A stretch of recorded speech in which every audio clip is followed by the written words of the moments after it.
Chapter 1: The Beginning of Fear. It all started in the quiet town of Maplewood, where life seemed peaceful and uneventful. The town was surrounded by dense forests, where the sounds of rustling leaves and distant animal calls were the only noises that broke the silence of the night. It was a place where people felt safe, until one particular family experienced something that changed their lives forever. The Miller family had just moved into their new home, a quaint two-story house at the edge of the woods. The house itself was old, built over 80 years ago, but it had been well maintained. Sarah Miller, a 34-year-old mother of two, loved the rustic charm of the house. Her husband, Jack, a quiet man in his late 30s, was a bit more skeptical. Though he never voiced it, Jack had a strange feeling about the house from the moment they stepped inside. But Sarah convinced him that it was perfect for raising their two children, Emma, 10, and Dylan, 8. The first few weeks were peaceful. The children were excited about exploring their new home and the woods behind it. Emma loved to play in the attic, where old furniture and forgotten objects from previous owners were stored. Dylan, on the other hand, spent most of his time outside, building forts from branches and leaves. Life seemed idyllic. But then, strange things began to happen. It started with the shadows. Late at night, when the children were asleep and the house was quiet, Sarah would notice something odd. Out of the corner of her eye, she would see movement, a shadow darting across the wall. At first, she thought it was just her imagination. Perhaps the wind was moving the trees outside, casting strange shapes into the room. But the more it happened, the more uneasy she felt. These shadows weren't like the ordinary flickers of light and darkness. They seemed alive. One night, while reading in the living room, Sarah saw a shadow move along the wall, even though there was no source of light to cause it. She stared at the spot where it had disappeared, her heart pounding in her chest. "It's just your mind playing tricks on you," she whispered to herself, trying to shake the feeling of dread. But deep down, she knew something wasn't right. Jack dismissed her concerns, attributing it to the stress of the move and the old house's creaky structure. But Sarah couldn't ignore it. The shadows were there, lurking, watching. One night, as Sarah was tucking Dylan into bed, he looked up at her with wide, fearful eyes.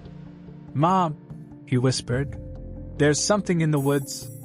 Her heart skipped a beat. "What do you mean, honey?" "I see it sometimes," Dylan said, his voice trembling. "When I'm playing outside, there's a shadow in the trees. It's big and it moves fast. But when I look at it, it's gone." Sarah felt a chill run down her spine.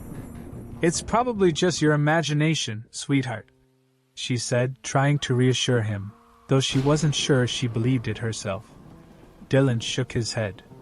"No, Mom. It's real. It watches me." That night, Sarah lay awake, listening to the sounds of the house. Every creak, every gust of wind outside seemed to carry a sinister weight. She couldn't shake the feeling that something was wrong, something unseen was watching them.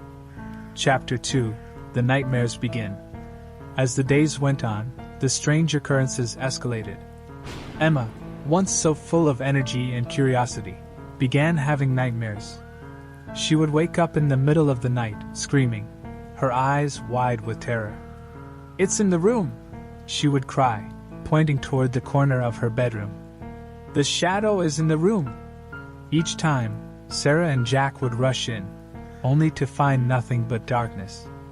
Jack would turn on the light, check under the bed and in the closet, but there was never anything there. Still, Emma insisted that something was watching her, something that only appeared when the lights were off. "It's just a bad dream," Jack told her, though Sarah could see the doubt in his eyes. But Emma wasn't the only one seeing things. Dylan, too, began talking about the shadow more frequently. He refused to play outside alone anymore, saying that the figure in the woods had come closer to the house. One evening, while playing in the backyard, he ran inside, pale and shaking. "It was in the trees," he said, his voice barely above a whisper. "It's getting closer." Jack, still trying to maintain a sense of normalcy, suggested that they take a break from the house and go on a family camping trip for the weekend. Maybe getting away would help calm everyone's nerves, he thought.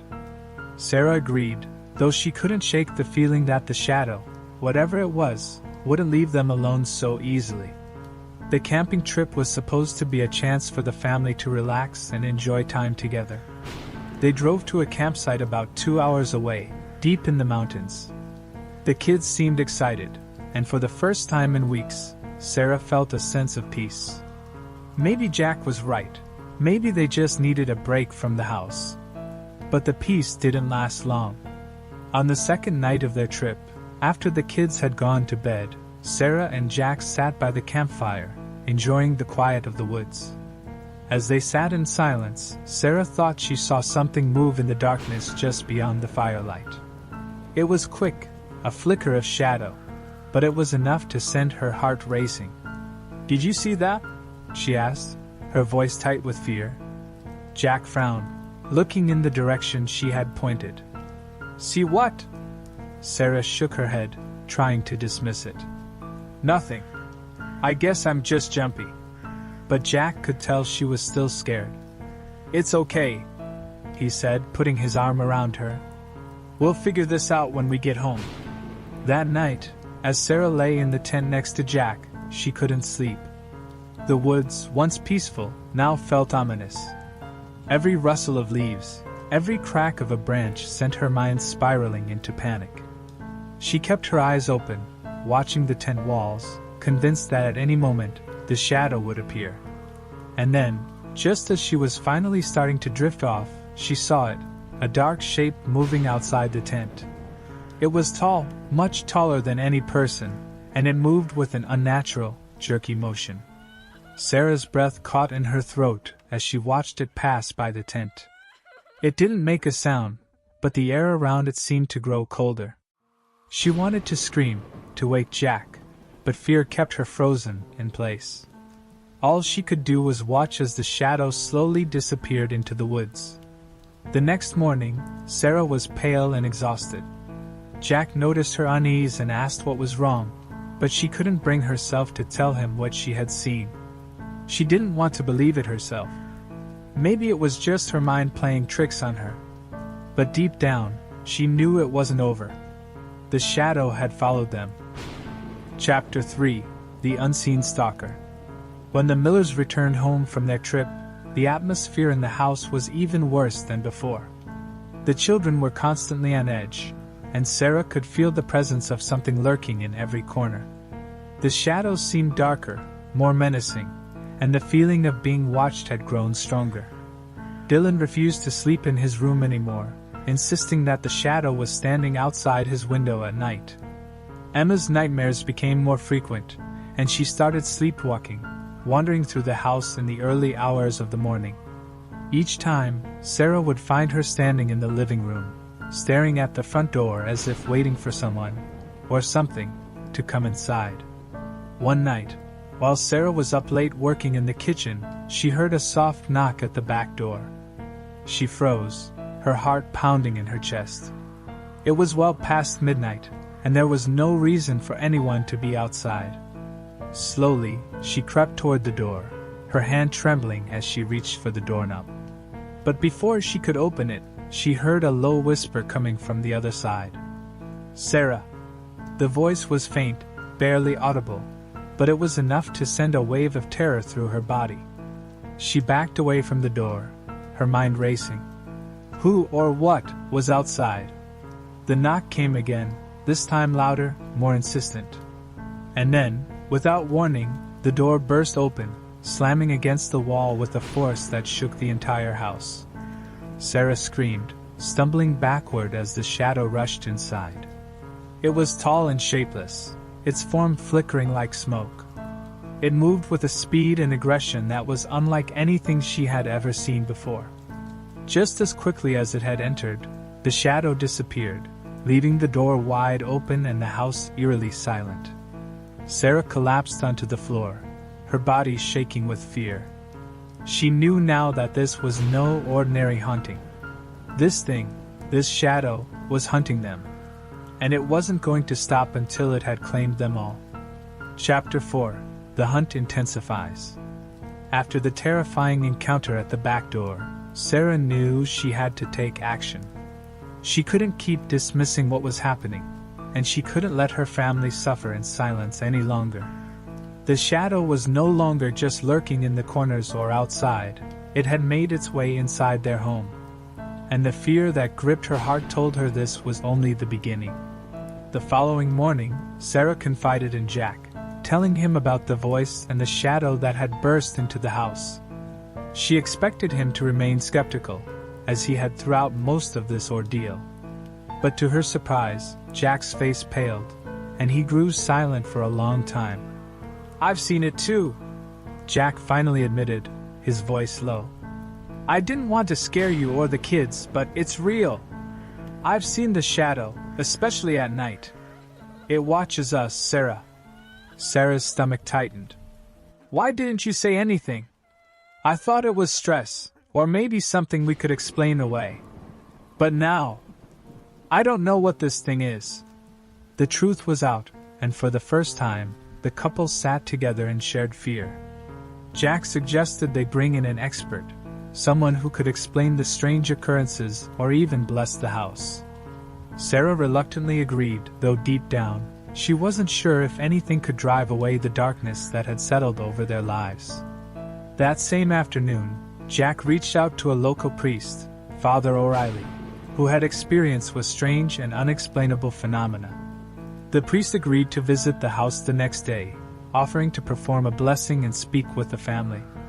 But the night before Father O'Reilly's arrival, the shadow escalated its attacks. It began in Emma's room. Around 2 a.m., Sarah awoke to the sound of her daughter screaming. She and Jack bolted out of bed and rushed down the hallway. When they reached Emma's room, they found her sitting up in bed, her eyes wide with terror, her hands clutching the covers to her chest. "Mom! Dad!" she cried, pointing toward the corner of the room. "It's here! The shadow is here!" Sarah's eyes darted toward the corner, where a deep, dark mass seemed to swirl and shift. It was darker than the rest of the room, a void of blackness that seemed to pulse with malevolent energy. It didn't move like a person or an animal. It hovered, growing larger, as if feeding off the fear in the room. Jack grabbed Emma and pulled her into his arms, while Sarah stood frozen, staring at the thing in the corner. It was watching them, she could feel it. And in that moment, she knew that this shadow wasn't just a ghost or a figment of their imagination. It was something far worse. And then, just as suddenly as it had appeared, the shadow vanished, leaving the room in complete silence. They didn't sleep for the rest of the night. Instead, they huddled together in the living room, the lights turned on, waiting for morning to come. But even with the lights on, the feeling of being watched never left them. Chapter 5. Father O'Reilly's Visit. Father O'Reilly arrived the next morning, an older man with a calm and reassuring presence. He listened intently as Sarah, Jack, and the children recounted their experiences with the shadow. When they were done, the priest nodded thoughtfully. "I've heard of things like this before," Father O'Reilly said, his voice steady. "There are spirits that linger in this world, unable to move on. But this shadow you describe, it doesn't sound like a spirit. It sounds like something darker. Something that feeds off fear." "What do you mean, darker?" Sarah asked, her hands trembling.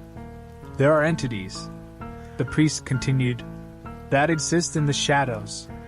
They are not human, nor have they ever been. They thrive on fear, growing stronger the more they are feared. If what you're describing is true, then this entity has latched onto your family. So how do we get rid of it?" Jack asked, his voice tense with frustration. Father O'Reilly paused for a moment, choosing his words carefully. "There are rituals I can perform to cleanse the house. But you must understand, this is not a guaranteed solution. If the entity is powerful enough, it may resist. But we will try." The priest began by blessing each room in the house, sprinkling holy water in every corner and saying prayers in Latin. The family followed him as he moved through the house, their hope hanging by a thread. When they reached Emma's room, the place where the shadow had appeared the night before, Father O'Reilly stopped at the doorway, his face growing grim. "This room feels different," he said, his voice barely above a whisper. "What do you mean?" Sarah asked, her anxiety spiking. Father O'Reilly didn't answer immediately. Instead, he stepped into the room and began the blessing. But as he spoke the prayers, the air in the room grew heavy, as if an invisible weight was pressing down on all of them. The temperature dropped, and a low, guttural sound echoed from the corner, the same corner where the shadow had appeared the night before. The priest continued, his voice unwavering, but Sarah could see beads of sweat forming on his forehead. The shadow was resisting. And then, without warning, the lights in the room flickered. The low growl grew louder, more menacing, and the room plunged into darkness. In the pitch black, Sarah could feel it, the presence of the shadow. It was there, surrounding them, suffocating them with its cold, oppressive energy. She could hear Emma crying, Jack calling out her name, but everything felt distant, as if they were all trapped in separate worlds. And then, just as suddenly, the lights flickered back on. The room was quiet, but the shadow was gone. Father O'Reilly stood in the center of the room, his face pale and his breathing labored. He looked shaken, something Sarah had never seen in a man of faith before. "I did what I could," he said finally. "But this thing, it's strong. It's been here for a long time, maybe even before this house was built. I don't think it will be easy to get rid of. So what do we do now?" Jack asked, his voice desperate. "I'll continue to pray for you," Father O'Reilly said. "But you must be strong. Do not give in to fear. That's what it wants." Before he left, the priest gave them a bottle of holy water and instructed them to use it if they ever felt threatened by the shadow again. But even with his reassurances, Sarah knew that the battle was far from over. That night, as the family sat together in the living room, the weight of what they were facing pressed down on them. The shadow was still out there, lurking, waiting for its moment to strike again. And deep down, Sarah knew that it wouldn't stop until it had taken everything from them. Chapter 6: Descent into Madness. The days that followed Father O'Reilly's visit were filled with tension. The shadow seemed to have retreated, but the family lived in constant fear, waiting for it to return. The air in the house was thick with unease, and every creak, every flicker of light sent their hearts racing. The children became withdrawn, no longer wanting to play or even talk. Emma refused to sleep in her room, and Dylan stopped going outside altogether. Jack threw himself into work, staying late at the office just to avoid coming home. Sarah, on the other hand, was left to face the growing darkness on her own. It wasn't long before she began to feel the effects. The sleepless nights, the constant anxiety, it all started to wear on her. She found herself jumping at shadows, hearing whispers in the empty hallways, and feeling the cold brush of something unseen whenever she was alone. One evening, while sitting in the kitchen, Sarah heard a faint tapping noise coming from the living room. She stood up, her heart pounding, and slowly made her way toward the sound. The tapping grew louder as she approached, and when she reached the doorway, she froze. The shadow was back. It stood in the middle of the living room, its form shifting and writhing like a mass of darkness come to life. It didn't have eyes, but Sarah could feel it staring at her, its cold, malevolent presence wrapping around her like a vice. And then it spoke. "Sarah." The voice was low, almost a whisper, but it echoed in her mind, filling her with a sense of dread. "You can't escape." Sarah backed away, her breath coming in ragged gasps. "What do you want?" The shadow seemed to grow larger, its dark mass spreading across the walls and ceiling. "Your fear," it hissed. "I will consume you all." Chapter 7: The Edge of Sanity. The house had become a prison. Daylight no longer brought comfort, and nighttime was suffocating. Sarah felt like a prisoner inside her own mind, caught between the memories of their peaceful life before the shadow arrived and the relentless nightmare that had taken hold. The shadow was no longer something distant or merely lurking in the corners. It was everywhere, in the very walls of the house, creeping into their thoughts, feeding off their terror. Dylan's behavior had become increasingly erratic. He no longer spoke to anyone, spending his days huddled in corners or sitting in silence with his eyes fixed on the window. His once vibrant energy had drained away, leaving him pale and gaunt. He wouldn't leave the house, wouldn't even step outside into the backyard where he used to love playing.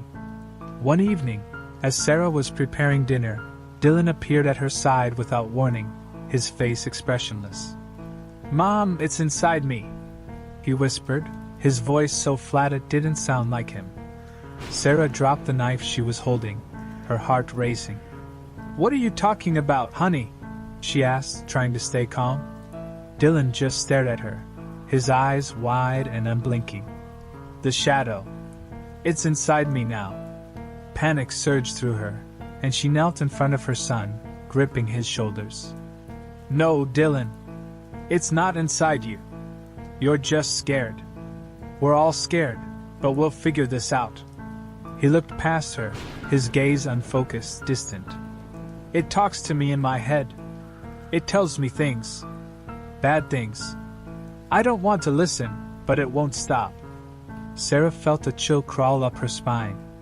She had heard of possessions, of malevolent forces taking hold of people, but she never believed she would face something like this. Not with her own son. She had to protect him, but she didn't know how. Fear gripped her heart, suffocating any sense of logic she had left. "Go to your room, Dylan," Sarah said, her voice trembling. "Get some rest. I'll be there soon." Dylan obeyed without a word, walking back up the stairs with slow, deliberate steps. As he disappeared from sight, Sarah leaned against the counter, her mind racing. The shadow was getting stronger, feeding on them, trying to break them one by one. She had to do something, anything, to stop it. She called Father O'Reilly again, begging him to return. But when the priest arrived the next day, he was hesitant, almost defeated. He had seen many hauntings in his time, but nothing like this. He warned Sarah that they were dealing with something ancient, something far more dangerous than a typical haunting. It wasn't just a spirit, it was a dark entity, and its goal was simple: to possess and destroy. "We need an exorcism," Father O'Reilly finally admitted, his voice heavy. "This is beyond a simple blessing. But I must warn you, these rituals are dangerous, especially with something as powerful as this. It could resist, and the consequences could be severe. Whatever it takes," Sarah replied, desperation lacing her voice. "We can't live like this anymore. My son, it's trying to take him." Father O'Reilly nodded grimly. "I'll prepare what I can. But you must be ready for whatever happens." Chapter 8.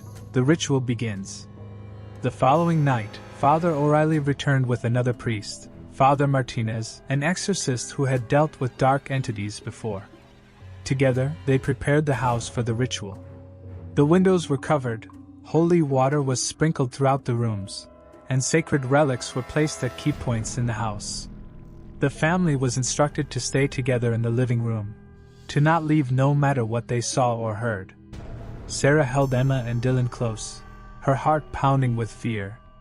Jack sat beside her, his face drawn with worry, but his hand rested protectively on Sarah's shoulder.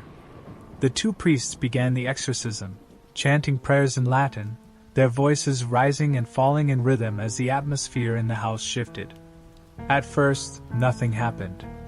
The house was eerily quiet, the only sound the murmurs of the priests as they moved from room to room. But then, as Father O'Reilly began praying in the hallway near Dylan's room, the air in the house grew colder, and a deep, guttural growl echoed through the walls. Sarah's blood ran cold. The growl wasn't human, it was something darker, something monstrous. It reverberated through the house, shaking the walls and rattling the windows. Emma began to cry, clutching her mother tightly, while Dylan stared blankly ahead, his body rigid. The priests continued their prayers, undeterred by the growing sense of dread that filled the house. But as the chanting grew louder, the shadow began to manifest once again. This time, it didn't linger in the corners. It moved with purpose, creeping into the living room where the family sat huddled together. Its shape was more defined now, like a figure made entirely of darkness, with long, twisted limbs that reached out toward them.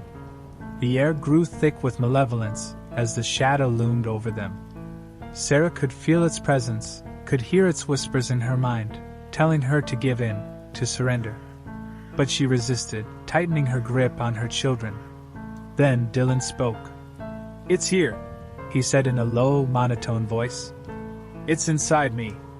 Sarah's heart shattered as she looked at her son. His face was blank, his eyes black, filled with the same darkness as the shadow.